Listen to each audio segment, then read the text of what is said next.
we're basically in a state of constant overstimulation because we're constantly checking our phones, hit with notifications, emails, whatever it is. So it's really, when you take that away, it takes about 24 hours, but the mind just settles down. But what it's about is changing your perception, you know? So it's once you've spent 3 days off your phone, you realize that the world doesn't end when you spend 3 days offline. We're all addicted to our devices in some degree.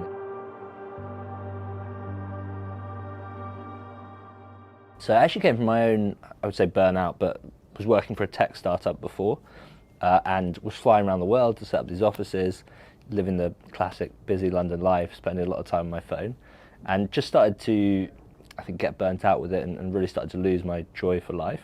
And then a friend recommended a silent retreat in the Himalayas in 2019, which was at this Buddhist temple on top of a mountain. And I initially kind of laughed it off. I thought, I can't do that. What will the guys at work think?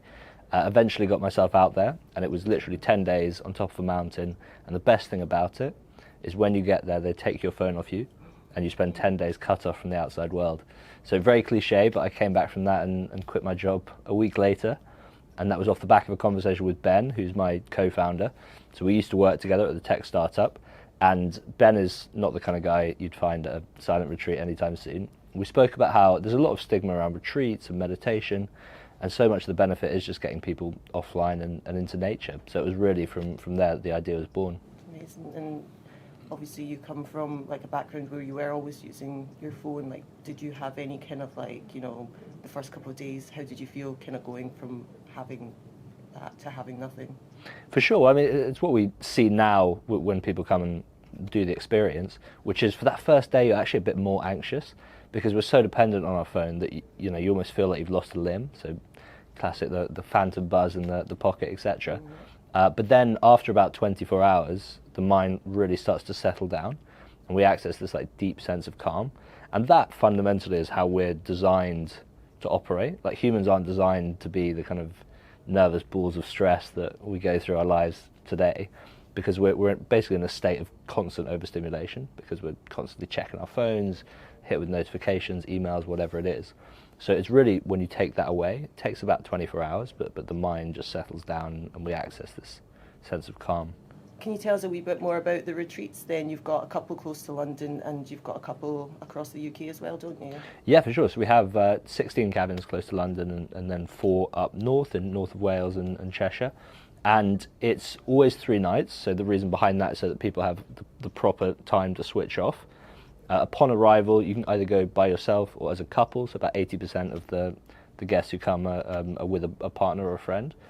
And upon arrival, you literally padlock your phone in a box.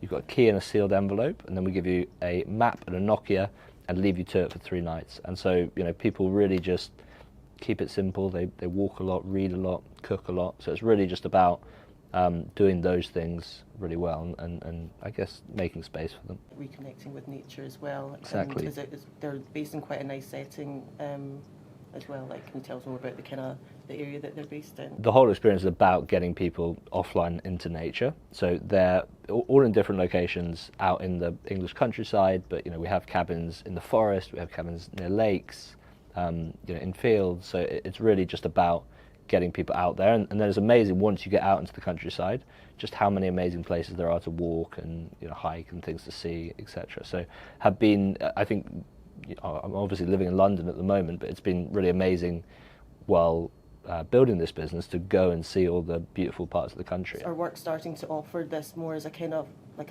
something that people can get involved in? Like, has it become, like, are you trying to get this into more works, like, so people can offer this to employees as a kind of, you know, benefit, yeah. Maybe, or even like working from home, like somewhere like that as well. Yeah, so not working from home because they've got their laptop away. Oh, yeah, true. What we have found is a whole bunch of companies actually got in touch with us last year about offering it as an employee benefit. So we have, I think, over 20 companies now that will gift each of their employees 1 stay per year just as a benefit, because I think it sends that message of, we actually want you to not only go away, but also get offline, get off your emails, all that kind of thing. Yeah. So, and there's been some really interesting use cases for it. So we have another company that gives it to everyone as they pass probation, and then everyone when they hit their 2-year anniversary. So it's just, I think, a really different way for a company to give a gift, reward their employee, etc., and also just send that message that they actually do want them to look after themselves. So yeah, that's been a really nice surprise and just something that's emerged organically. Nice. And do you think with people working from home, they are becoming more addicted to tech nowadays? Like, people feel that they always need to be on alert, and they kind of need this now to kind of just like get away from it properly. Yeah, I think a lot of the boundaries, they're getting more and more faded. So it's harder, you know. I mean, it's addictive. We're all addicted to our devices in some degree, and it is just harder now that we're working from home because you haven't got that line anymore. I mean, back in the day before you had smartphones and when you're on PCs, you could literally switch off your PC at 5 o'clock or 6 o'clock and then go home and you couldn't be online. But now you're spending all day maybe sitting at the same table that you're going to be at in the evening, eating dinner, all this kind of stuff. So we just build that habit of constantly checking email, constantly checking WhatsApp. So I think it is really hard, but I also think it's important not to beat ourselves up about it, because I think a lot of what makes it tricky is we then have this narrative, oh my God, you know, so bad with my phone, and there's a bit of a kind of self-hating cycle. And so I think it's important to not beat yourself up, like we're all addicted to our devices, and just kind of start small, put it in a drawer, spend half an hour offline and just build from there.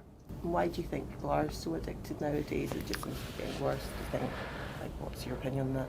Yeah, well, I mean, it's just addictive technology. I guess the way, you know, we fundamentally as humans are built for a world of scarcity. So if you think about, you know, we fundamentally haven't changed much since we were hunter-gatherers, and in that world, you know, food is scarce, everything, entertainment is scarce. So we have these systems that in today's day and age, when you have abundance, so you have abundance of food, abundance of thrills, you know, dopamine rushes, all of these things, our bodies are built to capitalize on that. Like, why it feels good to get likes on a social media post is because we're being rewarded with dopamine. So that in itself makes it addictive.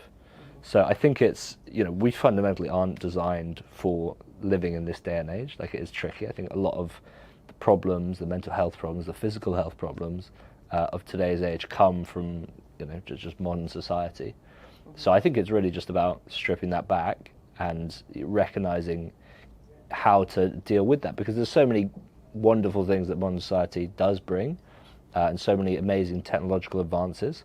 But I think we're still just in that phase, especially with you know, phones and all of these kind of things, of figuring out how we can deal with that in a way that is healthy and helps us. I think, I'm not sure if it's true or not, but someone told me that it was 30 years after the car came out that the seatbelt came out, you know?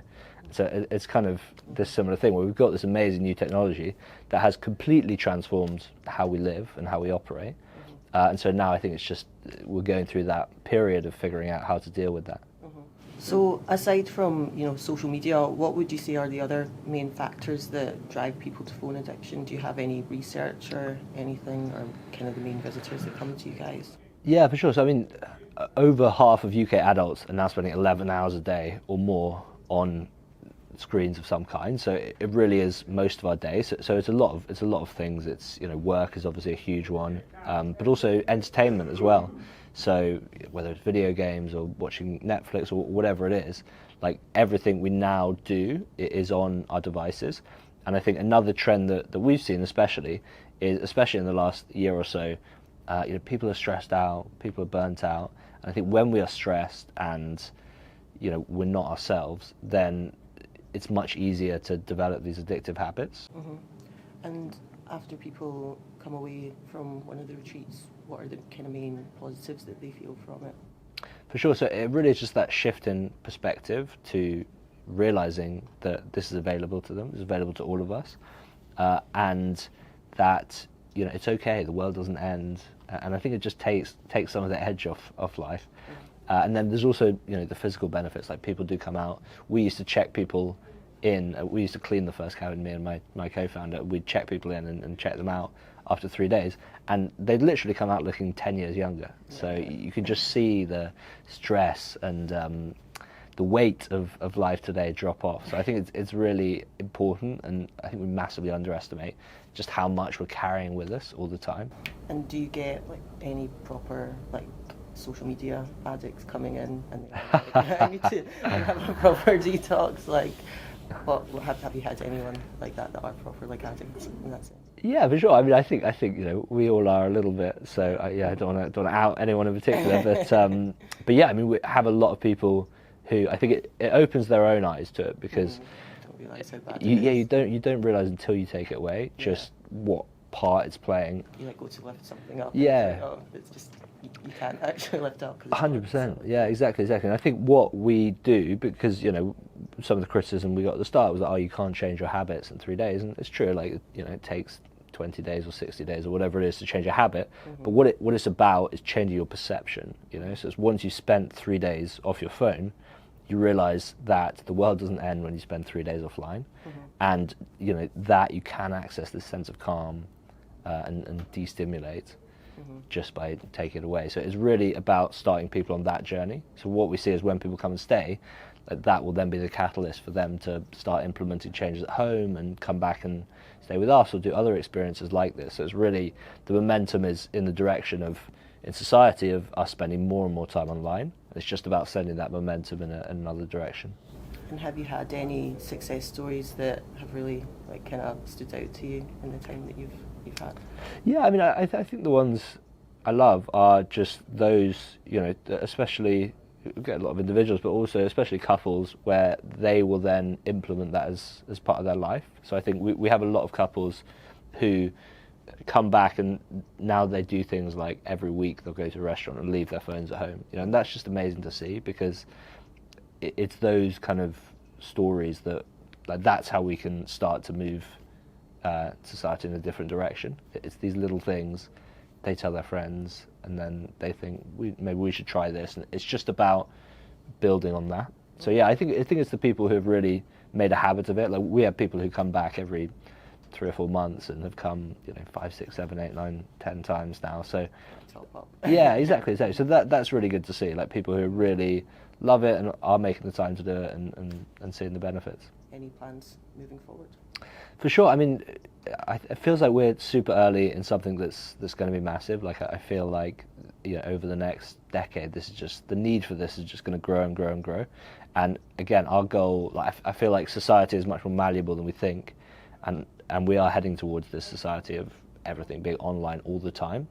And our goal is not to get rid of technology, of course, but it's just to move society in a slightly different direction, where we can normalise going and spending 3 nights offline somewhere, and we're not always so reachable all the time and responding straight away. And so I think that is very much our goal. We've got very exciting plans for this year. So more cabins, more locations, more countries maybe, and we'll go from there. Well, thank you so much. Really appreciate you talking through everything, getting me all set for me visiting this weekend as well. Thank you so much. Have a wonderful time. Thank you.